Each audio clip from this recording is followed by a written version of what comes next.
You know, back in the old days, they said Columbus was a cow town, a one-horse town. In a lot of ways, it was a small town. It was a big neighborhood. Being a legacy Columbus kid, I think that we've always felt like we were in someone else's shadow. We never felt like we had our day. We're starting to really realize that folks see us, they know us, they want to be here with us. We're not Cleveland and we're not Cincinnati, but we're Columbus and we're good with that. And we're one of the fastest growing economies in the country. At the end of last year, we're the fastest growing city in the country. When you see the population growth here, we are the secret boomtown of the United States. The transformation here in the last quarter century has been, it's jaw-dropping, really, and unprecedented in many ways. A lot of growth, and, certainly every indication it's going to continue. That's what we hope and that's what we think. We've been planning for growth for years. You think about the industry that calls Columbus, Ohio home, and now you see what's going on with Intel. This will eventually easily become the largest economic development project in the history of Ohio. If Intel could have gone anywhere and they chose Ohio, that tells you something. To go from 2 million people to 3 million people is a big jump. Boomtown to me means getting better as we're getting bigger. Boomtown could mean something very different if we don't make the tough choices in the next 10 years. We got to make sure we're safe, we got to make sure we have enough housing, and we need to invest in transit. So it's all about going to the next level, increasing our confidence that we are no longer a cow town, but a boom town. To me, Columbus defines Boomtown. This isn't an overnight success. This has been a generational success. Welcome to Boomtown. Hello, I'm Angela Ann. From all of us at 10 TV, welcome to Boomtown. Central Ohio is growing rapidly with more than 1 million people on the way. 10 TV is committed to covering that growth and how it impacts your life in our new series, Boomtown. As we plan for the future, we're also looking at what got us here and those pivotal moments leading up to this boom. We'll start on the Near East side of Columbus, an area that's coming back to life after housing segregation led to urban blight. My family is rooted on the Near East Side, the King, Lincoln, Bronzeville neighborhood. So I was born in the Poindexter Village area, and I was second generation Poindexter because my mom grew up there too. Really, this was the epicenter of Black Columbus right here in this, on the east side of Columbus. When they built the interstate highway system, it cut off this historically Black neighborhood from downtown, the success of our community. And what happened was that there became urban decay. I understand progress, and I understand we had to go forward transportation-wise, but it just cut right through that neighborhood, just dissected it. And that neighborhood bled for years because of that. It was an area of the city that had 64,000 people living there in the 30s, 40s, 50s, and 60s. That went from 64,000 people to 16,000 people when I took office 25 years ago. We still had these cultural hubs that were here, but in the middle of Decay, where everybody was leaving. We had the Lincoln Theater. We had the Urban League. We had the King Arts Complex. And so what the city did under our former mayor, the first African-American mayor, started to invest heavily in those institutions. I put a stake in the ground that we are going to bring this neighborhood back and do all things necessary to get there. And I said, we need to go back to Long Street. So the Lincoln Theater became the catalyst for investment for all the other things that happened in the area. We're standing on the Long Street Cultural Bridge. This was a partnership between the city of Columbus and the state of Ohio to put literally a cap on the bridge to reconnect this historic neighborhood to downtown and to tell the story all the while. The intention was to transform the city into a boomtown. And you saw a lot of development, especially in downtown living during the Michael Coleman era. The mayor focused on building a downtown that we could be proud of, focused on the riverfront and creating a sense of identity. This is who we are. This is a communal place for all of us. When I was a little girl, back in the dark ages, There was one building on the Columbus skyline, and that was the Levesque Tower. And to see that skyline now, to see all the skyscrapers that dwarf the Levesque Tower now, that's progress. That's progress. From the Near East Side to the University District, the impact of Ohio State is felt everywhere in Central Ohio. Go Bucks, right? From grads who work in our communities and fans that wear scarlet and gray on game day, to cutting-edge research and campus construction, the boom in the capital city is also a boom for the state's largest university. I tried to build a city that would be attractive, young people would be attracted to, and really focus on Ohio State. It's been really interesting watching the campus grow alongside the city, because I think there's a synergy between the two of those that are definitely deeply connected. I can remember first coming to Ohio State and they were doing renovations on the SHU at the time. I thought, oh, it's gonna be really great when they get all the construction finished. Never to know that the construction is never finished on the OSU campus, because we're constantly evolving. Look, Ohio State University continues to grow. This is the biggest incoming class they've ever had. Ohio State is hot, and it's been that way. So that's a huge impact on the community. I mean, we've certainly benefited by the growth in research expenditures here, the growth of our medical center, but also, OSU has become a highly sought after university for undergraduates and has always been pursued by graduate students as a place to be. This is not just a layover for a lot of our students, it's that because the city's growing, there's so many opportunities here, they're probably more likely to stay here in Columbus than maybe they were 25 years ago. What's the number one question I get when I talk to companies once they kind of figure out, yeah, this is where we want to be, but what's the last big hurdle? Can I find the people? And can I find the people who have the education that they need? Well, a lot of them are looking for PhDs in chemistry. They may be looking for other graduates. And so having that big university presence here in Central Ohio is a huge thing. The boomtown is very much a boom for Ohio State football, because it's going to continue to grow and the interest is going to continue to grow. And it is the hottest ticket in town. Ohio State football's king, and it's always going to be king. This town is always going to be a football town, but I would argue it is definitely a hockey town. You think about the success that the Blue Jackets had not had. You look at how they struggled a year ago, yet they sold out every game. At one point, like I said, we only had the Coliseum. Now you have Nationwide Arena, the Schottenstein Center. We have Lower.com Field where the Crew play. We have the old historic Crew Stadium. You look at what the Crew have done. And I think it's funny that I read where ownership now saying maybe they built Lower.com too small, that they needed to make it bigger. OSU and other local universities are key to preparing the workforce that a boomtown like Columbus needs. And Central Ohio has the jobs to keep them here, from state government, healthcare and tech, to fashion, food, and the arts. Central Ohio's economy is quite diverse. I moved to Columbus because we were developing Easton. It grew because the initial phase was successful beyond expectations. I mean, the cinema became the highest grossing theater in the state, and our restaurants were doing high volumes, our retailers are doing well.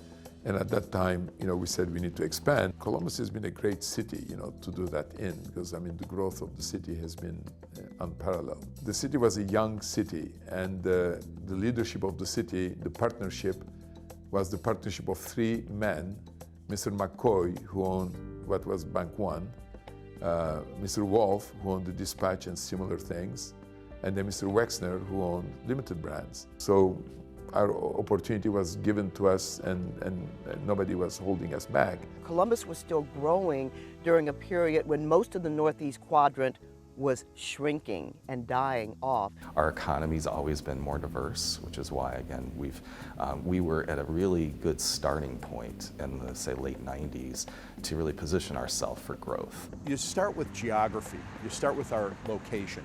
We are a 10-hour or less drive to well over half of the population of North America, of the entire continent. A day for a trucker can get to 60, 70% of the population of the continent in less than 10 hours.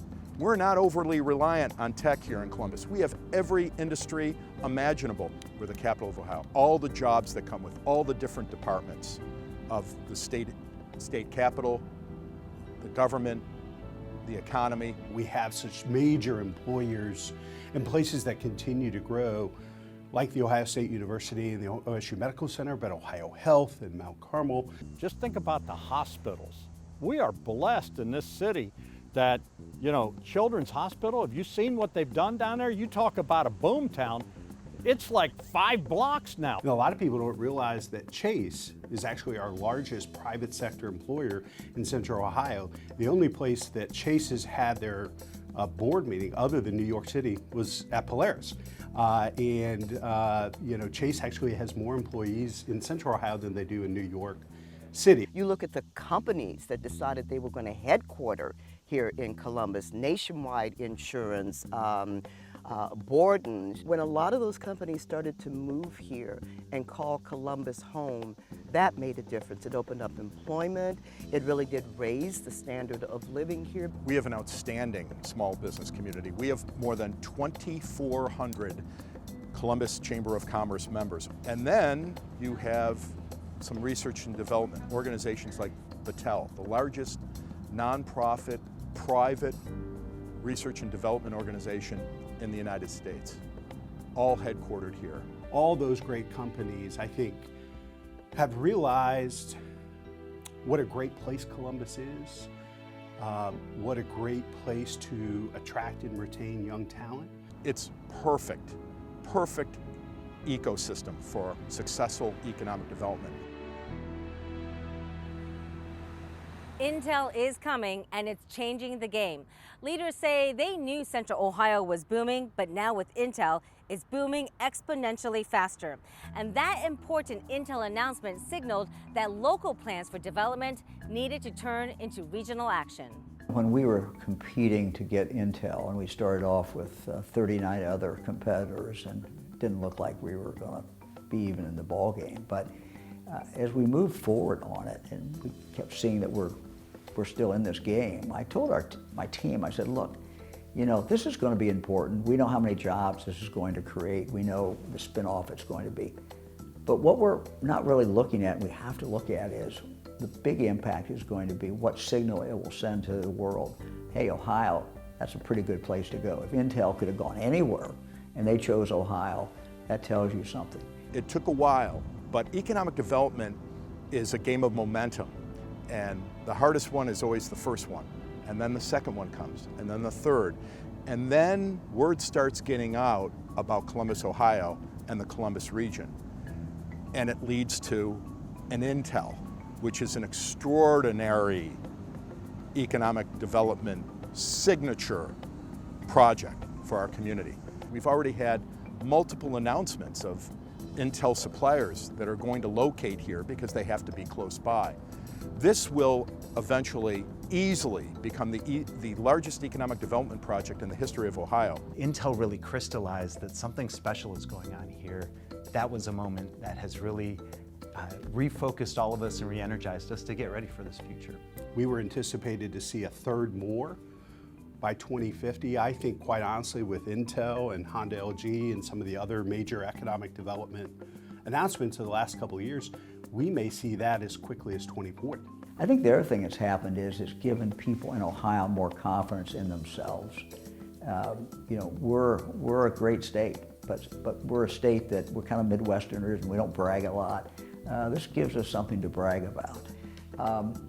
It's good, but it also creates some challenges, and you have to be prepared for those challenges. The business community thought about housing being the right thing to do maybe 10 years ago. The business community now realizes this is a huge economic development issue, because if they can't attract the best and the brightest from around the state, the country, and the world to come work here because it's not affordable, that's a threat to their businesses and their economic future. Intel was a call to action, no doubt about it. But the planning for this boom started long before. A study showed that Central Ohio would welcome 1 million new residents. And that meant leaders really needed to find solutions for the biggest challenges: housing and transportation. Well, when you think about growth in Columbus, growth has been steady and solid for decades. And I think it was maybe about 10 or 15 years ago that the region started to realize that this slow but steady growth meant big growth.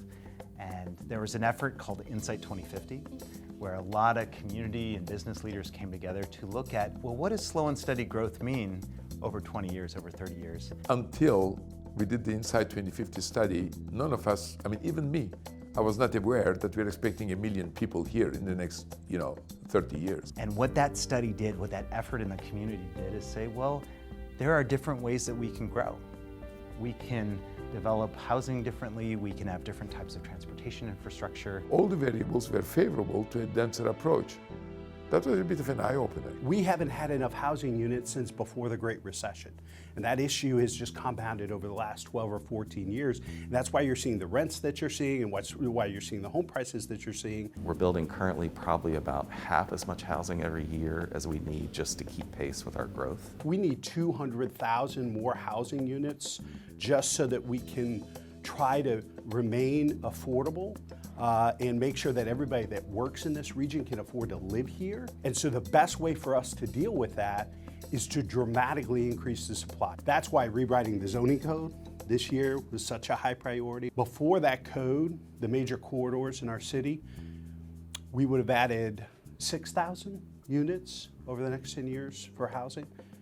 Because of these code changes, we'll be able to get 88,000 units into the pipeline to help us deal with this supply crisis that's impacting this region. We need to be planning for housing in the 2030s and 40s, where people have different styles of family, different types of housing needs, and a little bit more density. So you see a lot of apartments going up. That's because our population is young and there's a lot of options that are being unmet. We also have some pretty big gaps when it comes to single-family housing. We said maybe transit is not about transporting people, it's an urban planning tool. So we can take our transit corridors and half a mile of each side of the transit lane, we create that density. We're behind on transit. We are a region of 2.4 million people, and we don't have a fully robust transit system. We don't have those options people are telling us they need. And we know that regions that are growing well have transit that's connected to housing in new ways. Link Us, efforts like that will allow us to catch up. It'll allow us to do not just one line, but 5 lines. It'll allow us to increase transit service by 45%. It will impact not just bringing bus rapid transit to these major corridors, it's going to fund sidewalks, bike trails, and connect different trails in every jurisdiction within the COTA service area. We'll also be adding these special on-demand services. It solves that last mile gap between your house and the transit line. If you think out 5 or 10 years in this region, we could have hundreds of more miles of sidewalks and trails, new mass transit, better mass transit. We could have our biggest highway challenges fixed, and MORPC's working with communities to add passenger rail, because we don't have it right now. That's a game changer. 5 or 10 years from now, all the ways to get around could be completely reinvented. And that's the kind of quality of life we want to provide, so that growth feels like it's a good thing. The boom is coming, and 10 TV's Boomtown team will be there every step of the way. We'll investigate the challenges this growth brings to your everyday life and shine a light on the solutions. Leaders say they're ready for the boom, but they don't want Central Ohio to just grow. They want us to get better as we get bigger. Our best days are not behind us. This is a town that is still figuring out how much better we can become. There used to be a conversation about, will Columbus grow? How much will Columbus? That's been settled. Columbus is going to grow more in the next 20 or 30 years than we ever have before in our city's history. The question is, can we be better as we get bigger, as we boom? Can this be a sonic boom that lifts all of us, that is good for everyone? We're in a position to be able to plan for it, which, that's a priceless opportunity. I really believe that we are blessed to have the Goldilocks version of growth.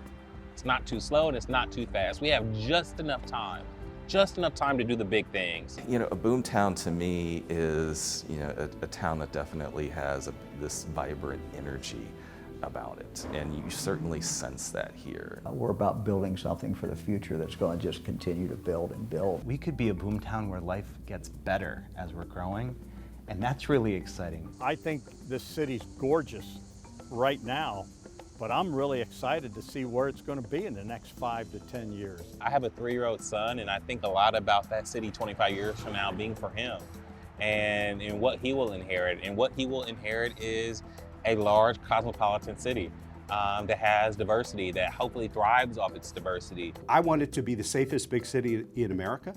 I want it to be a dynamic and thriving place where, regardless of what you do for a living, there's a place for you here. I also want to make sure that when we boom, we boom in a positive direction and we don't leave people behind.